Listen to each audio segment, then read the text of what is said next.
We're making chicken chilaquiles with Sanderson Farms chicken.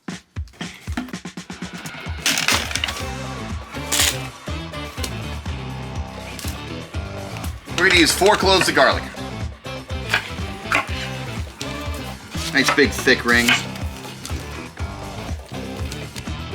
When everything's done on the grill, deglaze the pan with a little bit of water, and while you're pulsing it, hit it with a little bit of lime juice to taste.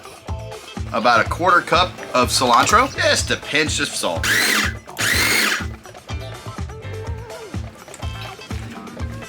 Throw your chicken on the grill, and then you're gonna start skin down to get some great color on the skin to get some nice char flavor into the chicken. Let's build the chilaquiles. Some of our salsa verde, we're gonna add in our pulled chicken, get the chips in there, give it a toss to coat everything, and then let it all heat up for a few minutes.